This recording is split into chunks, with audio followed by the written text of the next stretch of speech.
ठीक, चलिए तो फ्रिक्शन हम लोग स्टार्ट कर रहे हैं।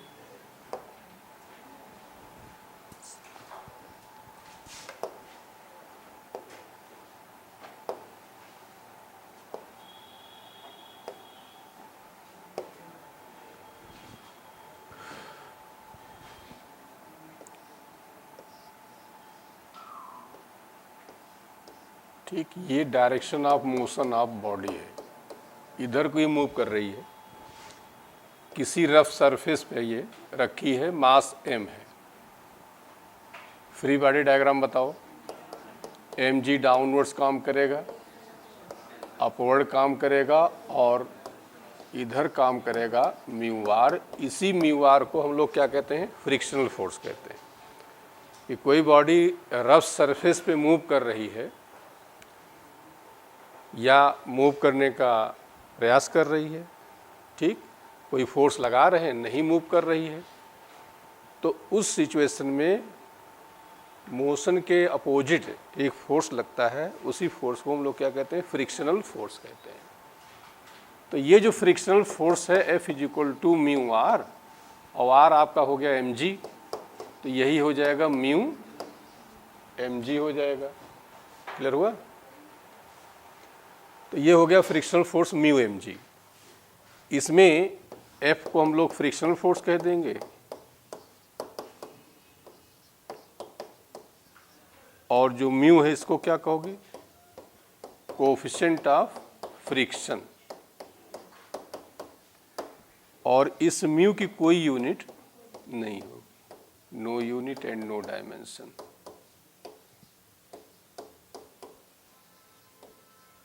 ठीक, तो नेचुरल सी बात है कि F = mg हुआ तो ये जो यूनिट आपका mg का है वही यूनिट इसका फोर्स का भी होगा, तो न्यूटन इसकी यूनिट हो जाएगी।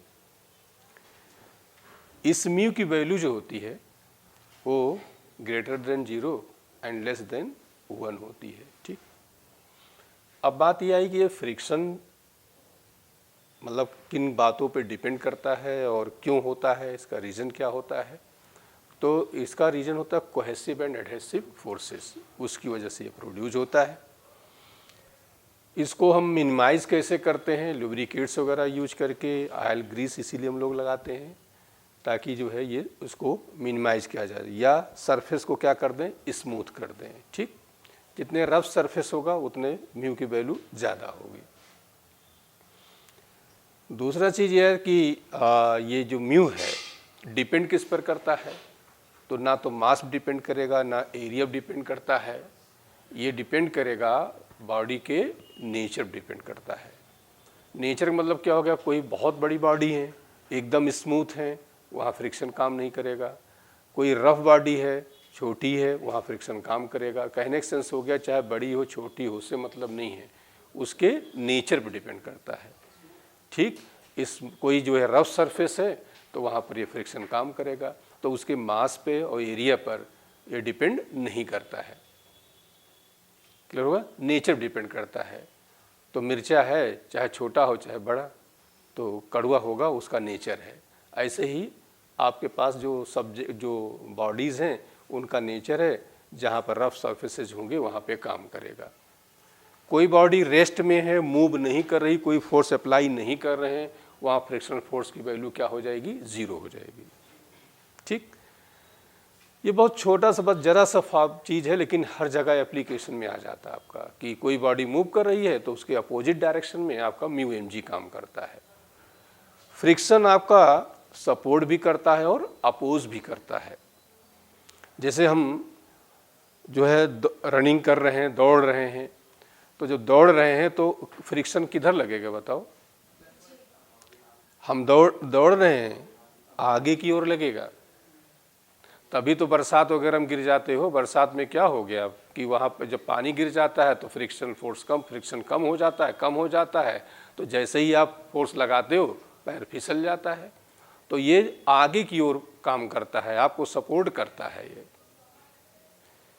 क्लियर हुआ? कोई बॉडी हमने किसी उस पर रख दिया है, ट्रक वगैरह पर सामान रख दिया है, अब वो जा रही आगे, तो उसको जो रोकता है कौन रोकता है? फ्रिक्शनल फोर्स रोकता है। तो ये अब सपोज भी करता है, सपोर्ट भी करता है और बॉडी का अपोज दोनों काम करता है। क्लियर हो गया? तो ये दूसरा चीज़, साइकिलिंग वाला क्वेश्चन इधर तो नहीं आ रहा है, लेकिन पहले आइटम 2-3 बार आ चुका है कि हम साइकिलिंग कर रहे होते हैं, उस केस में फ्रिक्शन किधर लगता है? अगले पहिए में, पीछे की ओर, पिछले पहिए में, आगे की ओर, और साइकिलिंग करना बंद कर देते हैं दोनों पहियों में पीछे की ओर। ठीक। दूसरा चीज, कोई इंक्लाइंड प्लेन है, अब कोई चीज ऐसे फिसल रही है, ऐसे इधर को, तो इधर आ रही थी इधर लगेगा, और इधर जा रही थी इधर लगेगा। लेकिन कोई बॉडी रोल कर रही तब क्या होता है? कोई बॉडी रोल करती हुई ऐसे ये आ रही है या ऐसे जा रही है, दोनों सिचुएशन में, चाहे वो अपवर्ड जा रही हो चाहे डाउनवर्ड जा रही हो, दोनों में अपवर्ड डायरेक्शन में, रोलिंग केस में फ्रिक्शन हमेशा इस इंक्लाइंड प्लेन पे हमेशा अपवर्ड, चाहे बॉडी आ रही हो चाहे बॉडी जा रही हो। जब आप किसी इंक्लाइंड प्लेन से चाहे जा रहे हो और बरसात हुई हो तब भी फिसल जाते हो, आ रहे हो तब भी बहुत संभल संभल चलते हो, तब भी फिसलते हो, तो रोकता कौन है? फ्रिक्शन रोकता है एक तरीके से। तो रोलिंग के केस में ध्यान दें, रोल कर रहे हैं कोई बॉडी, उस केस में इंक्लाइंड प्लेन पे हमेशा कहाँ होगा? अपवर्ड डायरेक्शन में होगा। ठीक, ये सब इसकी जो है प्रॉपर्टीज हमने आपको डिस्कस किया फ्रिक्शन के बारे में। अब जो हम लोग आते हैं अगला टॉपिक, इसमें जो है equation of motion in case of friction. Equation of motion, अच्छा अब जैसे पहले हम इसको डिस्कस कर लेते हैं। इक्वेशन ऑफ मोशन, इधर देखिए, ये कोई बॉडी है ऐसे ही है, इधर को मूव कर रही है, मास इसका m है, ये direction of motion of body है। तो अभी हमने बताया आपको फ्रिक्शनल फोर्स लगेगा कितना? Mu mg। एक्सीलरेशन क्या हो जाएगा? Force upon mass. तो क्या हो गया? अब इक्वेशन ऑफ मोशन यूज करोगे, b is equal to u plus minus mu g into s is equal to u t plus minus half mu g t, v square is equal to u square plus minus 2 mu g into s t is equal to u plus minus mu g by 2 and 2t minus. Clear हो गया? Direct formula, direct आपका answer. Equation of motion लोग question खूब कर चुके हैं। दूसरा जो हम यहाँ डिस्कस कर रहे थे, इसके बारे में जरा देखिए ध्यान से। ठीक, यहाँ पर कोई फोर्स आप अप्लाई कर रहे हो। ठीक, एग्जाम्पल हम ले रहे हैं, मान लीजिए यहाँ 10 न्यूटन का फोर्स आप अप्लाई कर रहे हैं। म्यू की वैल्यू आपको दिया है 0.1 दिया है, मास आपको दिया है 2 kg। तो फ्रिक्शनल फोर्स कितना हो जाएगा? म्यू mg, तो म्यू m इंटू जी, तो कितना आ गया बताओ? 2 न्यूटन आ गया।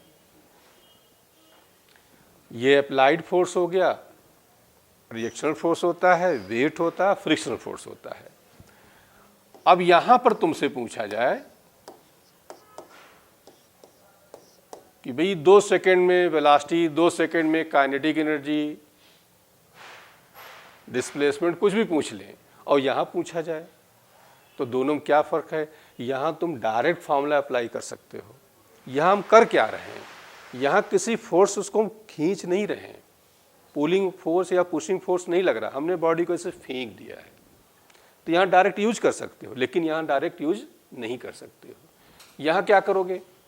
यहाँ हम निकालेंगे नेट एक्सीलरेशन, और नेट एक्सीलरेशन हो जाएगा नेट फोर्स। अब नेट फोर्स बताओ, 10 कहाँ लग रहा है? आगे की ओर, और 2 कहाँ लग रहा है? इन दोनों का कोई रोल मोशन में नहीं है। तो नेट फोर्स आपका हो गया 10 माइनस 2 अपॉन मास, तो हो जाएगा कितना? 4 मीटर पर सेकेंड अब तुम इक्वेशन ऑफ मोशन ये वाला u plus minus a t s is equal to u t plus minus half a t square v square is equal to u square plus minus 2 ये सब apply कर सकते हो। दोनों क्लियर हो गया ना। जब कोई एक्सटर्नल फोर्स लगाया जाएगा वहाँ डायरेक्ट फार्मूला इसको यूज नहीं कर सकते हैं। वहाँ पे क्या करोगे, नेट फोर्स फिर acceleration then equation of motion. लेकिन कोई एक्सटर्नल फोर्स नहीं लग रहा है, बॉडी को ऐसे फेंक दिया गया है, वहाँ डायरेक्ट यूज कर सकते हो। तो हमें लग रहा है कॉन्सेप्ट आपको क्लियर हो गया होगा। आगे बढ़े। Angle of friction. अब एंगल ऑफ फ्रिक्शन क्या होता है, ये है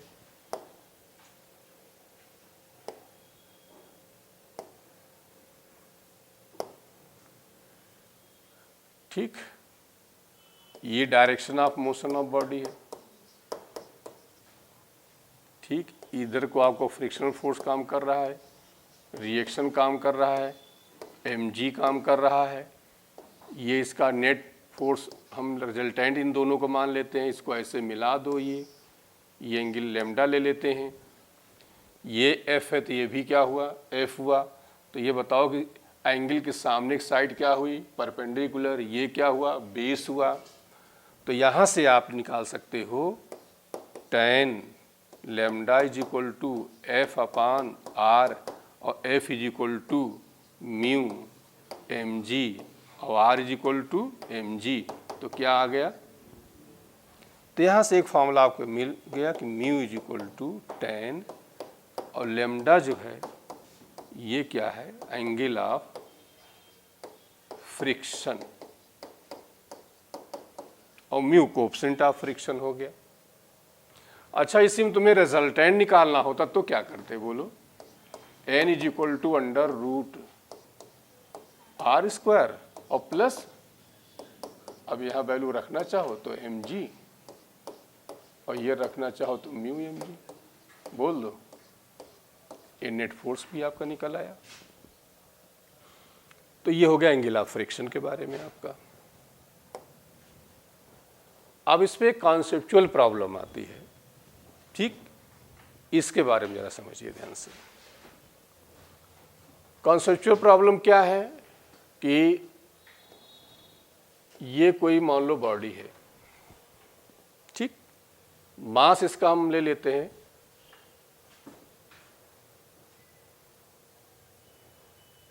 चलिए अभी हमने लिख लिया। यहाँ पर जो अप्लाइड फोर्स हम मान लो ले लेते हैं, इस चार्ट के अकॉर्डिंग ले लेते हैं 6 न्यूटन। ठीक, मास हम मान लो 2 kg ले लेते हैं और फ्रिक्शन म्यू 0.1 ले लेते हैं। अब इधर जो फोर्स लगेगा F is equal to mu mg, तो 0.1 इंटू 2 इंटू 6, ठीक, कितना आ जाएगा ये, म्यू mg, g की वैल्यू 10,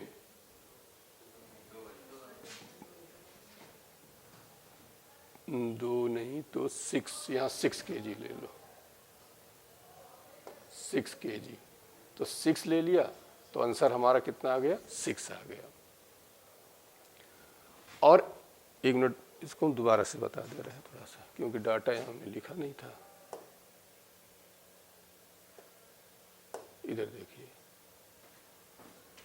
ठीक, हम ये कह रहे हैं ये कोई बॉडी है, ये अप्लाइड फोर्स है, 6 kg का हमने मास ले लिया, ठीक, तो 6g तो डाउनवर्ड्स काम करेगा, रिएक्शन अपवर्ड काम करेगा, और ये जो F is equal to mu mg काम करेगा। इस F की वैल्यू आ जाएगी 0.1, म्यू की वैल्यू ऐसे हम समझाने के लिए ले रहे हैं, 0.16 इंटू, तो आंसर कितना आया। ठीक, अब समझिए कॉन्सेप्ट को।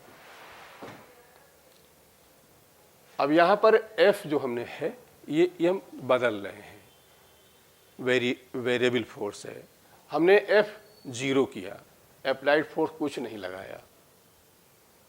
तो जब अप्लाइड कुछ नहीं लगाओगे तो फ्रिक्शनल फोर्स भी क्या होगा, 0 होगा।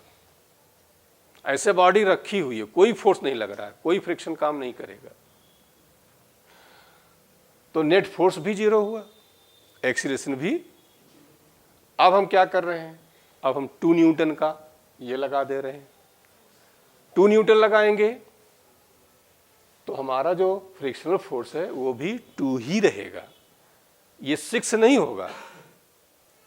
भले म्यू एमजी की वैल्यू आपकी 6 आ रही, लेकिन 6 नहीं होगा। पॉइंट क्लियर हो गया, वो 2 ही होगा। अब हम लोग आते हैं, अब हमने क्या किया, 4 न्यूटन लगा दिया, ये वाला 4 कर दिया, और 4 कर दिया तो 4 ही रहेगा, नेट फोर्स 0 हुआ, एक्सीलरेशन 0 हो गया। हमेशा जितना हम लगाएंगे, ठीक, जब तक उससे लेस है तब तक जितना लगाएंगे उतना ही रहेगा। अब जरा देखो, हमने 6 लगा दिया अप्लाइड वाला, और ये भी 6 है, तो उतना ही लगाया, उतना ही लगाया, ठीक, नेट फोर्स 0 हो गया, एक्सीलरेशन 0 हो गया। अब हमने क्या किया, 8 न्यूटन लगा दिया। अब 8 न्यूटन लगा दिया तो इसकी तो औकात कितनी थी, 6 की, अब 6 ही लगाएगा, 8 नहीं लगाएगा। अब 8 नहीं लगाएगा तो नेट फोर्स 8 - 6 आ गया 2, और एक्सीलरेशन आपका 2/2 क्या हो गया, 1 हो गया, ठीक। अब हमने क्या किया, 10 न्यूटन इसको लगा दिया। जब 10 लगा दिया तो इसका तो 6 ही है, नेट फोर्स 4 आ गया, तो फोर्स अपन अब बॉडी मूव करना स्टार्ट कर दिया है। जैसे हम इसे बढ़ाते जा रहे हैं, अब ये वैल्यू चेंज होती जा रही है। तो इसको एक एग्जाम्पल ऐसे कि मान लो एक छोटा भाई है, एक बड़ा भाई है। अब छोटा भाई बड़े भाई से कहता है कि दद्दू चल के टॉफी ले आओ, कोई फोर्स नहीं लगाता है, केवल वो ये कहता चल के टॉफी ले आओ। दद्दू जाने का मन नहीं है, तो ना बच्चे ने फोर्स लगाया और ना दद्दू ने फोर्स लगाया। बच्चा यहाँ अप्लाइड फोर्स है और दद्दू यहाँ फ्रिक्शनल फोर्स है। अब बच्चे ने क्या किया, उंगली पकड़ा और 2 न्यूटन का फोर्स लगाया कि दद्दू चलो टॉफी ले आओ। दद्दू जाने का मन नहीं है तो 2 न्यूटन सफिशिएंट है, उतना ही लगा देंगे। अब कोई बहुत निर्दयी हो, 2 लपड़ मार दे, अलग बात है, अदरवाइज क्या है, जितना नहीं मन है उतने लगा देंगे, नहीं मूव करेंगे, रुके हुए हैं।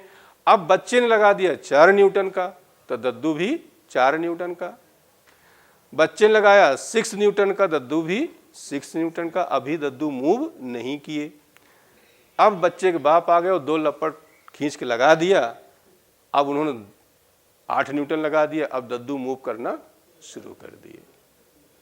तो कहने का मतलब हुआ, जब तक हम अप्लाइड फोर्स फ्रिक्शनल फोर्स से कम लगा रहे थे, उन सिचुएशंस में जो हमारा फ्रिक्शनल फोर्स होता अप्लाइड फोर्स के बराबर था, ठीक। कहने का सेंस ये हुआ, 2 चीजें कि इफ कैपिटल एफ, ठीक, less or equal to small f. Small f मतलब क्या हो गया, म्यू एम जी, ये, देन उस सिचुएशन में जो हमारा फ्रिक्शनल फोर्स होगा वो अप्लाइड फोर्स के बराबर होगा। जब तक लेस है या इक्वल है तब तक बराबर होगा। सेकेंड केस आते हैं, इफ एफ ग्रेटर एफ, मतलब f means mu M g, इससे ज्यादा हो जाएगा। उसी केस में ही हमारा जो एफ होगा वो म्यू एम जी के, जो म्यू एम जी हम लगाते हैं ये सिचुएशन लगाएंगे, इस सिचुएशन में नहीं लगाएंगे। जहां अप्लाइड फोर्स हमारा लग रहा होगा तो हमें चेक करना पड़ेगा। नहीं कुछ कह रहे हैं तो कोई प्रॉब्लम नहीं, लेकिन कह रहे हैं अप्लाइड फोर्स के बारे में कह रहे हैं तो हमें देखना पड़ेगा कि जो है उसकी वैल्यू क्या है। फॉर एग्जाम्पल, जो फिर से मैं इसे समझा लेते हैं, मान लो कोई बॉडी है, ठीक, और इधर को फ्रिक्शनल फोर्स आपका 8 न्यूटन लग रहा है, तो बताओ, मान लो इधर हम अप्लाइड फोर्स एफ है, हम 0 लगा रहे हैं, तो जो 0 एफ की वैल्यू हम 0 कर रहे हैं, तो ये जो स्मॉल एफ होगा वो भी क्या हुआ, हम कैपिटल एफ की वैल्यू 2 कर रहे हैं तो स्मॉल एफ क्या होगा, हम कैपिटल एफ वैल्यू 4 कर रहे हैं तो ये हम इसको 6 कर रहे हैं तो ये, हम इसको 8 कर रहे हैं तो ये, हम इसको 10 कर रहे हैं तो ये 8 ही रहेगा।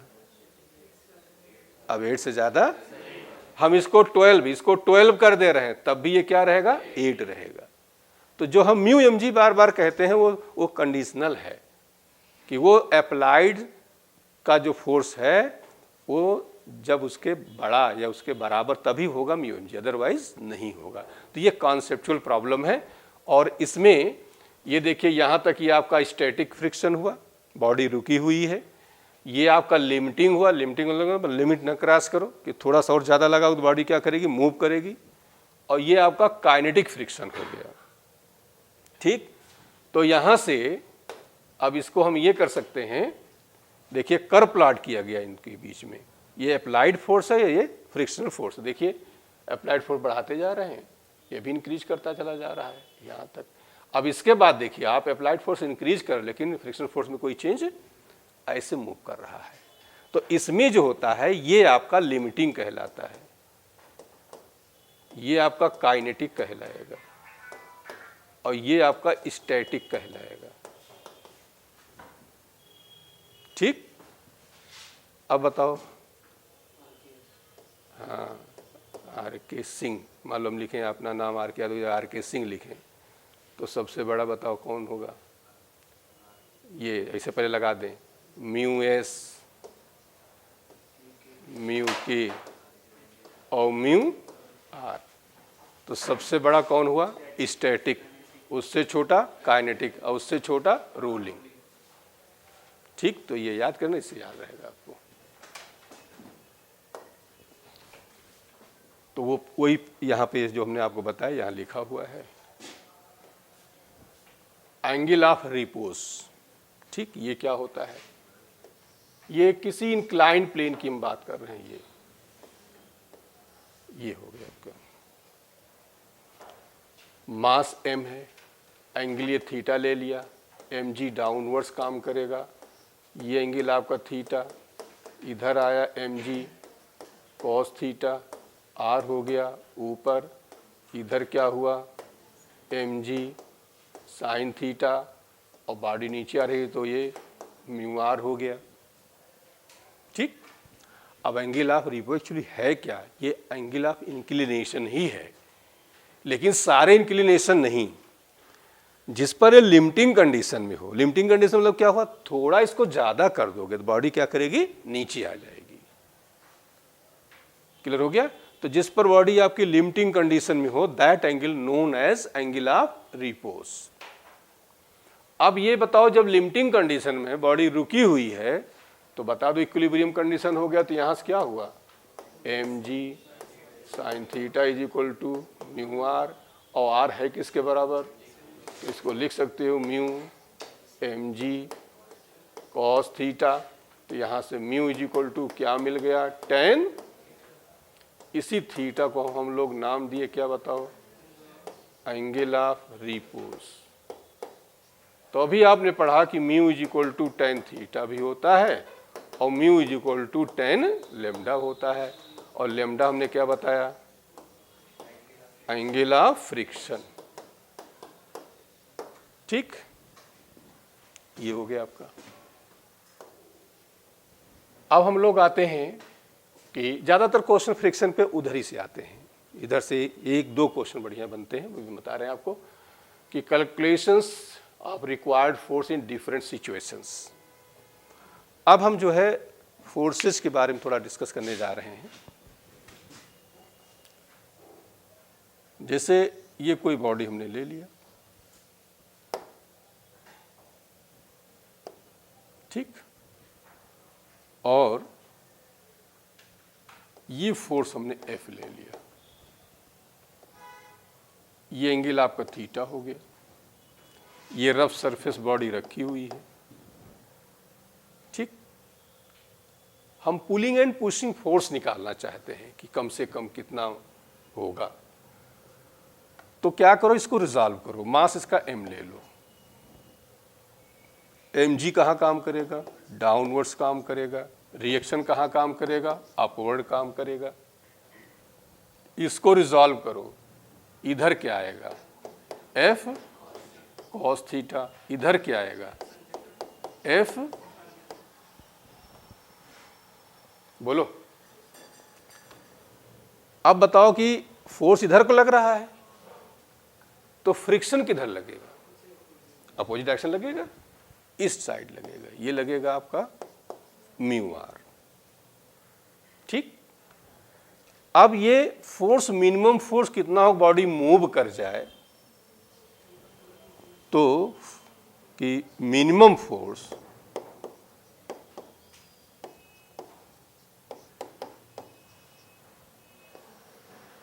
ठीक,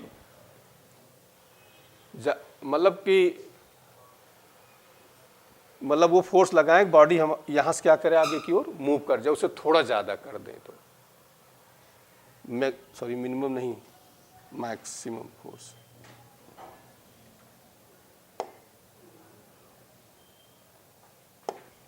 इधर देखिए,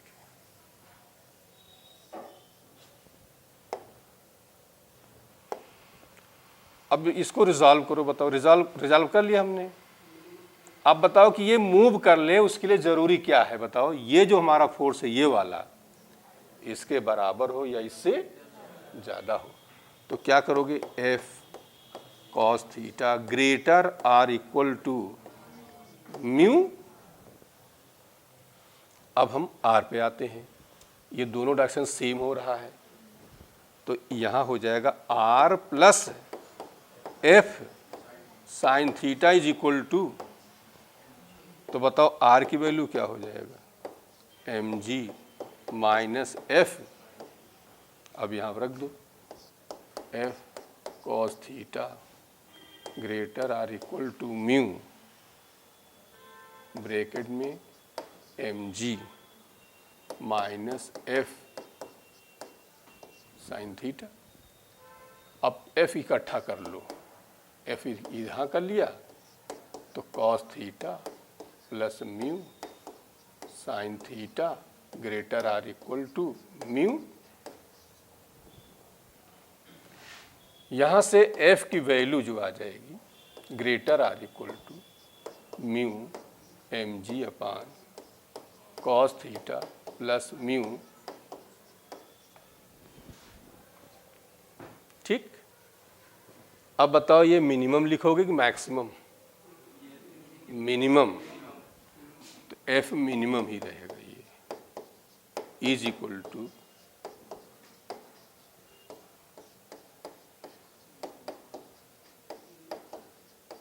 ये हो गया आपका। इसी में मान लो ये पूछा जाता है कि what is the acceleration of the block, तो क्या करते, तो हम ये करते, देखिए जो नेट फोर्स हमने फाइंड किया ना, ये मास इंटू एक्सीलरेशन कर देते, या यहीं पर हम एक स्टेप और बढ़ लेते, f cos theta minus mu r is equal to mass into acceleration. ये हम वो फोर्स निकाल रहे हैं कि उतने फोर्स लगाने बॉडी क्या करे, मूव कर जाए।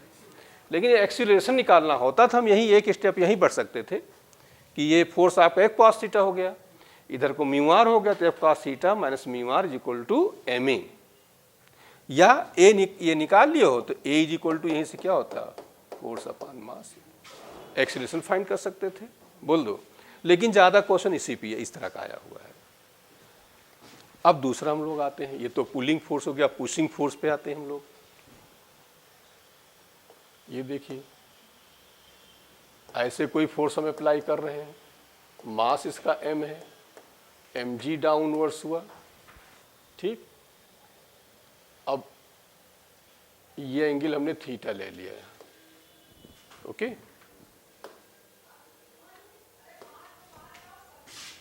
अब थीटा ले लिया, रिजॉल्व करो, इधर रिजॉल्व करोगे, बताओ ये क्या आ जाएगा, एफ कॉस, इधर क्या आ जाएगा, एफ साइन।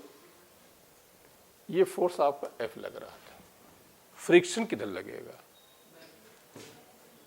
ये इधर को जाना चाहेगा ना, तो इसके जस्ट, तो हम ऐसे यहां दिखा रहे हैं, ये लगेगा आपका, बोलो। अब ये मूव कर जाए तो क्या होना चाहिए बता दो, F cos theta greater or equal to, अब जरा आर, अच्छा ये एफ साइन थीटा लग रहा था और आर कहाँ लग रहा है, ऊपर लगेगा, बोलो। तो इसको लिखोगे r minus F sine theta is equal to, तो आर की वैल्यू क्या हो जाएगा,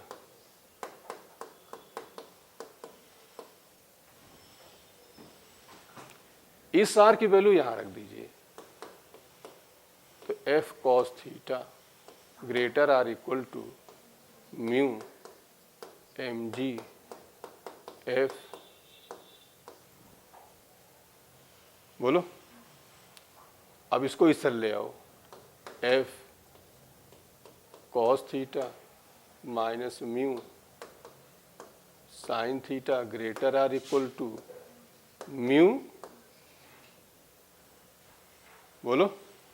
यहां से फोर्स क्या हो जाएगा, greater or equal to mu M G upon cos theta minus mu, minimum की मैक्सिमम, मिनिमम, तो एफ मिनिमम, यहां से आ गया mu M G upon cos theta minus mu. अब हमें ये बता दो कि फोर्स एक पुशिंग फोर्स है, एक पुलिंग है, कौन सा जो है ज़्यादा, किसी चीज़ को हम पुश कर रहे हैं, किसी चीज़ को पुल कर रहे हैं, दोनों में कौन सा इजी हमारे लिए होगा। देखिए यहाँ पे माइनस हो रहा है, ये हम इसको और इसको कंपेयर करना चाहें तो देखिए माइनस है, ये कम हुआ तो ये क्या हुआ, ज़्यादा हुआ, और ये प्लस है, ये ज़्यादा है तो ये क्या हुआ, कम हुआ। तो इसका मतलब इन दोनों फोर्सेस को हम कंपेयर करना चाहें तो ये कम है और ये क्या है, ज़्यादा है। तो किसी चीज़ को खींचना आसान है, ढकेलना मुश्किल है, ठीक। यहाँ भी एक्सेलरेशन निकालना चाहो तो फोर्स अपान मास कर सकते हो, ठीक। तो ये दो सिचुएशंस जो है क्वेश्चंस आते हैं और इंजीनियरिंग में ज़्यादा आए हुए हैं, मेडिकल में तो एक बार दो आया है बस, ठीक। अब हम लोग आते हैं इंक्लाइंड प्लेन पर, इन्हीं फोर्सेस के बारे में पढ़ना चाह रहे हैं। अब इंक्लाइंड प्लेन पे जरा देखिए, ये देखो ये सिचुएशन हमने ले लिया, एंगल थीटा ले लिया, ये कोई बॉडी है, ठीक। अब एक केस हम पढ़ ले रहे हैं, ज़्यादा नहीं जा रहे हैं इस पर, मास m है तो mg डाउनवर्ड्स काम करेगा, ये थीटा है तो इधर काम करेगा, mg रिएक्शन कहाँ होगा, इधर हो जाएगा mg, ठीक। फोर्स मान लो हम ये ऐसे ले रहे हैं फोर्स, अच्छा मान लो एंगल पे लेते, रिजॉल्व कर लेते, फिर कॉस थीटा साइन थीटा करते, थोड़ा वहाँ नहीं जा रहे हैं क्योंकि बहुत ज़्यादा नहीं आता है तो इसलिए ज़्यादा टाइम नहीं लगा रहे हैं, ठीक। तो हम सीधे ये वाला फोर्स ले रहे हैं, ठीक। अब बताओ कि ये बॉडी जो है कितना फोर्स लगाएं बॉडी ऊपर को मूव करे, तो ये जो फोर्स हमारा वो क्या होना चाहिए, F greater or equal to mg,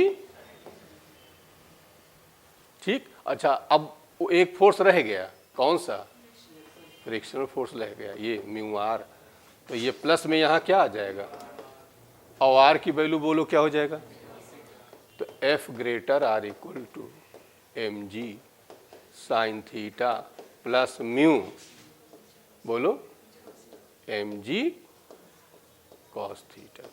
अब यहाँ से फोर्स मिल गया, एक्सीलरेशन निकाल सकते हो, बोलो। एंगल दिया होता तो हम क्या करते, इसको क्या करते, रिजॉल्व कर लेते, ठीक। यही चीज़ मान लीजिए कोई बॉडी डाउनवर्ड डायरेक्शन में हम फोर्स लगाना चाहते हैं, ये देखो ये एंगल आपका थीटा है, ये मास से है, इधर हो गया mg, इधर हो गया थीटा, ये क्या हो गया mg, रिएक्शन क्या हो गया, और इसको करोगे इधर क्या आ जाएगा mg, ठीक। ये फोर्स हम लगा के इसको डाउनवर्ड डायरेक्शन में मूव कराना चाह रहे हैं, तो नेचुरल सी बात है फ्रिक्शन कहाँ लगेगा, अपवर्ड लगेगा, ठीक। अब बताओ कि बॉडी मूव कर जाए, उसके लिए जरूरी क्या, डाउनवर्ड फोर्स क्या क्या लग रहा है, F लग रहा है, प्लस क्या लग रहा है, mg साइन थीटा लग रहा है, जो कि ग्रेटर आर इक्वल टू अब हम यहाँ वैल्यू रख देंगे f plus m ji sine theta greater or equal to mu. अब आर है क्या,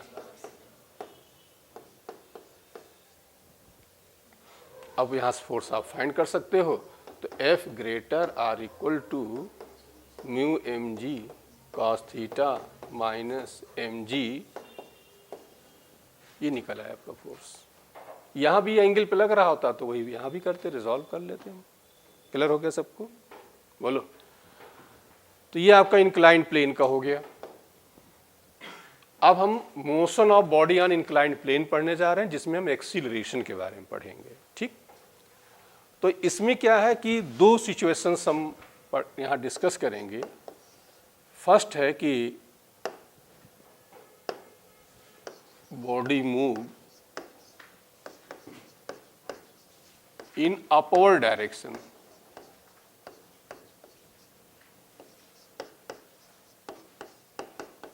ठीक, अपवर्ड डायरेक्शन मूव कर रही है। तो यहां अपवर्ड डायरेक्शन में ये है, इधर को जा रही है, मास m है, एंगल थीटा है, एम जी डाउनवर्ड्स, ये थीटा, ये हो गया आपका एम जी कॉस थीटा आर, ये हो गया एम जी साइन थीटा, इधर को जा रही है, direction of motion of body इधर को है। तो म्यू आर किधर लगेगा, नीचे लगेगा, इधर को मूव कर रही है। तो नेट फोर्स हमारा क्या हो जाएगा, एम जी साइन थीटा, इसको और मॉडिफाई करो तो एम जी साइन थीटा प्लस म्यू, और आर है क्या, एम जी। अब यहां से आपसे पूछा जा सकता है वर्क डन, तो W is equal to force into displace f d cos theta लगा सकते हो। यहाँ से पूछा सकता है पावर, तो power is equal to force into velocity. ठीक, इक्वेशन ऑफ मोशन कुछ भी अप्लाई कर सकते हैं। अब एक्सीलरेशन तुम्हें फाइंड करना होगा, तो F अपान m करोगे तो m कैंसिल हो जाएगा और आपका g बाहर आ जाएगा। तो बोल दो क्या हुआ, साइन थीटा प्लस म्यू। अच्छा, यही स्मूथ सरफेस होता तो क्या होता, तो यहाँ पर म्यू की वैल्यू हम इसको नेगलेक्ट कर देते, तो वही हमारा A इज इक्वल टू क्या आ जाता बताओ, G, ये फॉर स्मूथ सरफेस आ गया।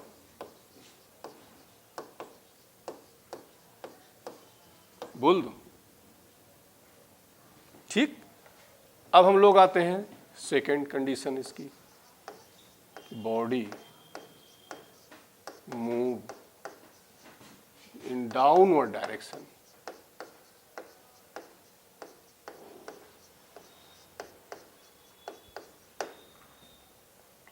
अब डाउनवर्ड्स में देखो, ये ऐसे जा रही है, इधर को जा रही है, मास m है, थीटा है, एम जी, ये थीटा, बोल दो एम जी कॉस थीटा, रिएक्शन इधर क्या हुआ, एम जी साइन थीटा। जब ये डाउनवर्ड्स जा रही है तो म्यू आर अपवर्ड लगेगा। अब बताइए यहाँ पर नेट फोर्स क्या हो जाएगा, एम जी साइन थीटा माइनस म्यू, या एम जी साइन थीटा माइनस म्यू, और आर यहाँ पर एम जी कॉस थीटा। अब एक्सीलरेशन फाइंड करना चाहो तो F अपान m, तो बोल दो G sine theta minus mu. अब यहाँ भी फोर्स, वर्क डन सब पूछ सकते हैं, ठीक। यही फॉर स्मूथ सरफेस। अब स्मूथ सरफेस के लिए इज इक्वल टू यहाँ भी क्या हो गया, वही G। देखिए अपवर्ड जा रहा है ना, तो दोनों फोर्स डाउनवर्ड्स करते हैं, इसलिए प्लस आता है। और जब ये डाउनवर्ड्स आ रहा है तो एक तो डाउनवर्ड्स करेगा ही, म्यू आर अपवर्ड हो जाता है, इसलिए यहाँ पर क्या आ जाता है, माइनस आ जाता है। तो तुम्हें क्या याद करना, अब ये तो हमने आपको बता दिया, ये याद करना है कि इधर देखिए, एक हो गया फॉर स्मूथ सरफेस, ठीक, ये स्मूथ सरफेस का हो गया। और यहाँ पर हम लोग ये थीटा लिए थे, याद करिए, ए इज इक्वल टू जी, मतलब बॉडी ऊपर जा रही है तो हम लोग ले लेते थे यहाँ माइनस जी साइन थीटा, और नीचे आ रही तो क्या लेते थे बताओ, प्लस। और इक्वेशन ऑफ मोशन पूरा यूज कर सकते हो। Second, for rough surface,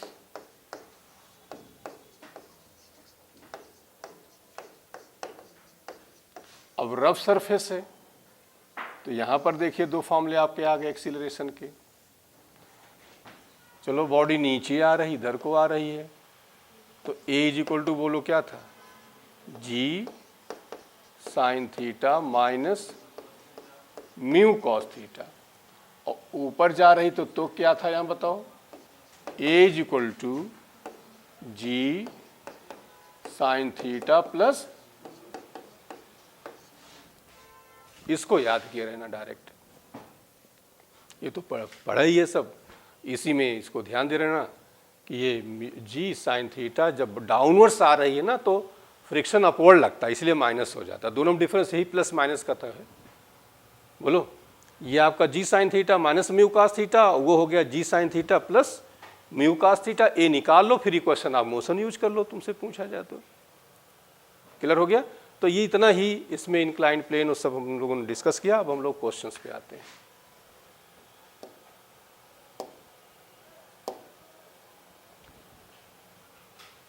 question आपका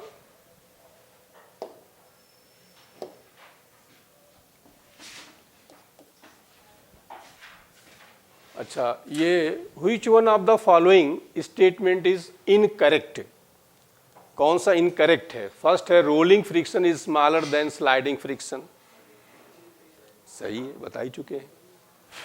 limiting value of static friction is directly proportional to normal reaction, mu r होता ही होता है। Frictional force opposes the relative motion, ये भी सही है। Coefficient of sliding friction has dimension of length, कोई डायमेंशन नहीं होती, कोई भी फ्रिक्शन हो, चाहे काइनेटिक हो, स्टैटिक हो, लिमिटिंग हो, किसी का कोई डायमेंशन नहीं है। अब इस पे जरा देखिए इस क्वेश्चन को।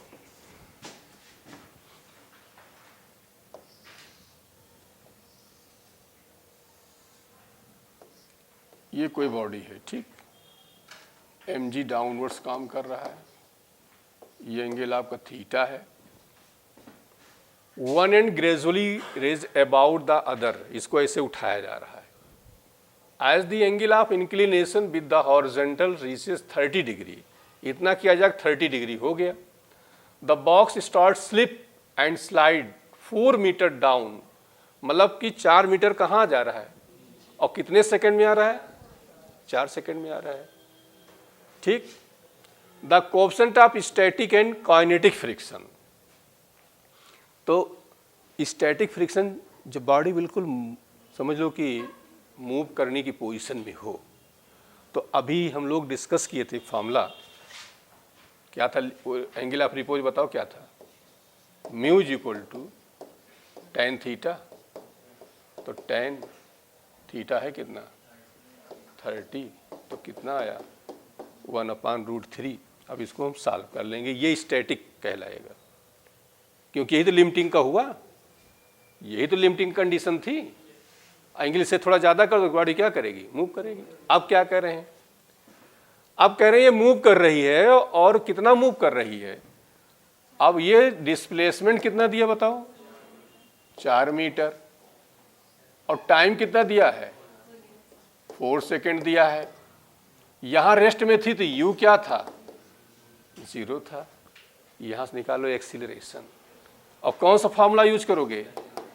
ut प्लस हाफ at, तो 4 is equal to 0 plus half a, अभी ये इसे रहने दो, और 4 का स्क्वायर कर दो, तो a की वैल्यू बताओ वहाँ 8 आ जाएगी, 4/8 1/2 मतलब 0.5 मीटर पर सेकेंड। हम चाहते क्या है, हम चाहते हैं काइनेटिक फ्रिक्शन निकालना चाहते हैं, जो कि मोशन के वजह से होता है। अब बताओ, बॉडी आ रही नीचे, और भी हमने आपको बताया, तो फॉर्मूला बताओ, जब नीचे आ रही है तो म्यू आर कहाँ लगेगा, ऊपर, तो माइनस होगा ना। ऐसे याद कर लेते हैं, तो जी साइन थीटा माइनस म्यू, तो 1/2 10, और यहाँ पर साइन 30, इसको म्यू के कर दिया, और कॉस 30। ठीक, अब इसको सॉल्व कर लो। साइन 30 की वैल्यू, तो ये 10, ठीक, और ये कितना आ जाएगा 1/2 म्यू के और √3/2। ठीक, अब देखिए ये 2 और ये 2 क्या हो गया, कैंसिल हो गया, तो यहाँ बचे क्या 1, तो हम इस साइड लिख दे रहे हैं कि 1 = 10 बचा, 1 बचा, और √3 म्यू के बचा। ठीक, ओपन कर दो इसको, चाहे इसके नीचे ले आओ, तो चलो ओपन कर दे रहे हैं, तो 10 माइनस 10 √3 म्यू के, इधर ले आओ, 10 √3 म्यू के = 9। तो बताओ म्यू के क्या हो जाएगा, ये हो जाएगा 9/10 √3। अब इसको सॉल्व करो, वैल्यू आपकी आ जाएगी। क्लियर हो गया।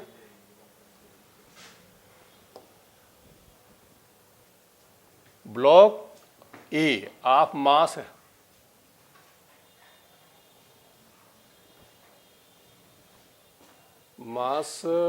rest on the horizontal table, a light string connected to it passes over the frictionless pulley at the other table, and from the other end a block B of mass। यार चलो हम यहाँ पर ले रहे हैं, कुछ भी हम बता दे रहे हैं, थोड़ा यहाँ डाटा इधर उधर उछल गया है, ये हम आपको बता देते हैं। ठीक, ऐसे ही चलो हम इसको ले रहे हैं M1, और इसको ले लेते हैं हम M2। ठीक, फ्री बॉडी डायग्राम बताओ, M1G बोलो, टेंशन बोलो, इधर ये यहाँ बता दो, M2G रिएक्शन बोलो, इधर बता दो। ठीक, अब न्यूटन लॉ आप इस पर अप्लाई कर दो। ये पूरा सिस्टम मान लो डाउनवर्ड्स एक्सिलरेट हो रहा है, तो बड़ा कौन छोटा कौन = मास इनटू इक्वेशन नंबर। अब इस पर न्यूटन लॉ अप्लाई करो। 4 फोर्स हैं, लेकिन मतलब के 2 फोर्स हैं, बड़ा कौन छोटा कौन = मास इनटू xc। r की वैल्यू यहाँ पुट कर दो, तो T minus M2G = M2 equation number. ठीक, अब तुम्हें फाइंड क्या करना था, टेंशन फाइंड करना था। ठीक, तो टेंशन के लिए क्या करो, दोनों डिवाइड कर दो, डिवाइड करोगे तो A से A क्या हो जाएगा, कैंसिल आ जाएगा। लेकिन अब हो सकता है M1 इधर ले हो M2, क्योंकि यहाँ पर ये डाटा इधर उधर हो गया है, लेकिन मेथड आपका यही है, हो जाएगा ना। तो हम फिर आगे नहीं कर रहे हैं, क्योंकि question number 4, a system consists of 3 masses M1, M2 and M3 connected।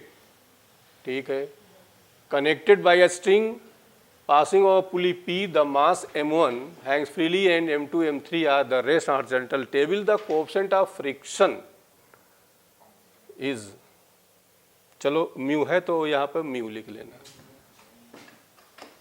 ठीक, द पुली इज फ्रिक्शन, एक खिसक के देखो यहाँ आ गया, इसमें यही प्रॉब्लम पीपीटी में आता है। End of negligible mass, the downwards acceleration of the mass, मतलब कि ये डाउनवर्ड्स एक्सीलरेशन हमें फाइंड करना है। तो क्या करिए, फ्री बॉडी डायग्राम बना लीजिए। अच्छा, एक्सीलरेशन फाइंड करना, तो एक काम तुम ये कर सकते हो, टोटल फोर्स निकाल लो। तो टोटल फोर्स बताओ, एक्सीलरेशन हो जाएगा कि total force upon total total mass लिख देते हैं, हमें सीधे यहीं से निकाल लें, ना ज़्यादा बवाल करें। अब टोटल फोर्स में बताओ M1G कहाँ काम करेगा, डाउनवर्ड्स काम करेगा, तो हमने लिख दिया M1G। अब बताओ बाकी M2 प्लस M3 और क्या है, फ्रिक्शन भी काम कर रहा है, तो क्या करोगे, तो यहाँ पे लिखेंगे माइनस, देखिए यहाँ स्पेस नहीं है तो हम यहाँ पहले हम फोर्स अलग से निकाल लेते हैं तब समझ में आ जाएगा। ये हो जाएगा M1G minus M2 plus M3, सीधे कर लो M2 प्लस M3, ठीक। हाँ, म्यू आर, अब आर इज इक्वल टू बताओ क्या हो जाएगा, M2G और M3G। तो एक स्टेप पूरा कर लेते हैं यहाँ से, F is equal to M1G minus, सब मास शायद सेम है ना, तो सेम है तो फिर M1G ना लिख के हम सीधे यही लिख ले रहे हैं, F is equal to mg, एक स्टेप कम करके, और यहाँ भी mm मिलके 2m हो जाएगा सीधे, बोलो 2m, और ये r म्यू आर यहाँ लगेगा तो 2mr, अब r is equal to mg, चलो r लिख दिया हमने अभी यहाँ, ठीक।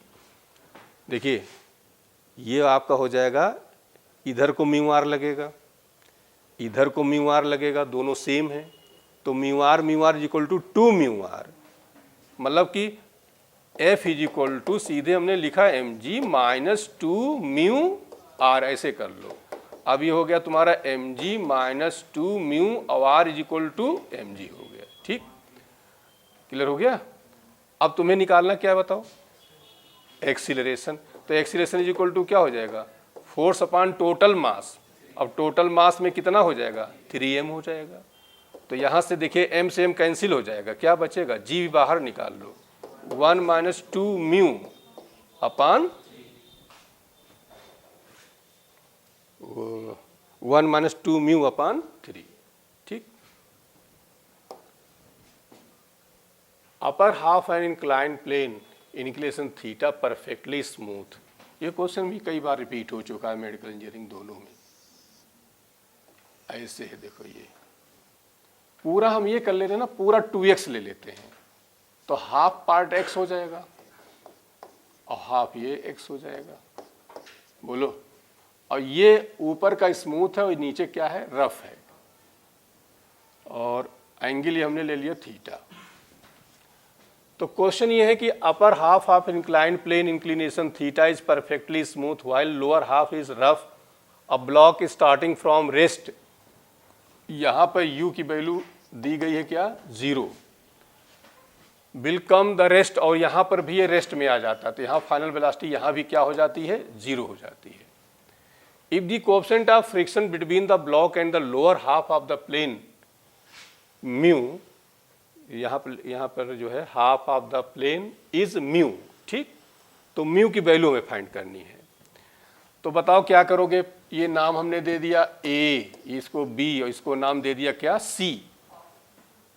तो पहले हम बात करेंगे A से लेकर कहाँ तक का, B तक का। क्या करोगे, इक्वेशन ऑफ मोशन कौन सा लगाओगे, हमें चाहिए यहाँ वेलोसिटी, तो कैसे, थर्ड वाला b square is equal to u square plus minus 2as, तो b square is equal to 0 plus 2, अब a की जगह समझ ही गए होगे, g साइन थीटा इंटू, क्योंकि स्मूथ सरफेस है ऊपर, तो वहाँ पर g साइन थीटा काम करेगा। अच्छा, अब यही जो वेलोसिटी आई है इसके लिए इनिशियल वेलोसिटी बन जाएगी। अब हम बात करेंगे कि B टू लेकर C, और B टू C फिर से इक्वेशन ऑफ मोशन, और फिर से इक्वेशन ऑफ मोशन यूज करोगे यही वाला, तो B की वैल्यू तो क्या हो जाएगी, 0, और U की जगह क्या हो जाएगा, बोल लो, यही हो जाएगा 2g साइन थीटा इंटू, तो यहां फॉर्मूला हम यूज करने जा रहे हैं v square is equal to u square plus 2ax, अभी हम ऐसा लिख लेते हैं, नहीं तो स्क्वायर था ना ये, तो इसलिए वैसे ले लिया। अब यहाँ पर देखिए, तो यहाँ पर अभी हम ऐसे लिख देते हैं प्लस 2ax, तो 2a और इंटू एक्स कर दिया। अब पहली बात यहाँ क्या हो जाएगा, आपका माइनस हो जाएगा, ठीक। अब इधर x से x क्या हो जाएगा, तो 2g sine theta is equal to 2a। अब आ जाओ, यहाँ रफ सरफेस है तो यहाँ फ्रिक्शन काम कर रहा है। अब बताओ डाउनवर्ड्स के लिए फ्रिक्शन का फॉर्मूला क्या बताया था अभी हमने। पहली बार 2 से 2 कैंसिल हो गया, तो g sine theta is equal to mu, नहीं, g साइन थीटा प्लस, नहीं नीचे आ रहा है ना, हाँ तो नीचे आ रहा है तो क्या हो जाएगा, माइनस, तो यहां पर हो जाएगा माइनस। इधर देखिए, तो ये हो गया आपका g sine theta is equal to g sine theta minus mu cos theta. g से g कैंसिल हो गया, ठीक।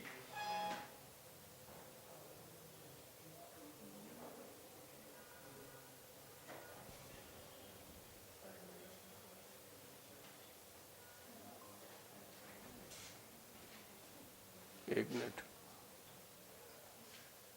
2g साइन थीटा x ये हो गया, और इसके बाद आपका b square equal to u square minus 2x हुआ। तो हमें वेलोसिटी डिस्टेंस, तो यहाँ पे आ गया 2g साइन थीटा 2a, 2 से 2 कैंसिल, g साइन थीटा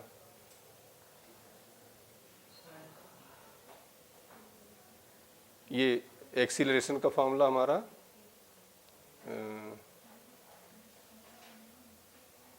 ये करेक्ट है ना,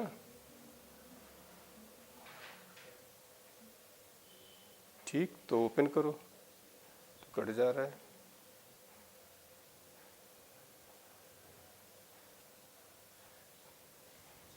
बंद करो।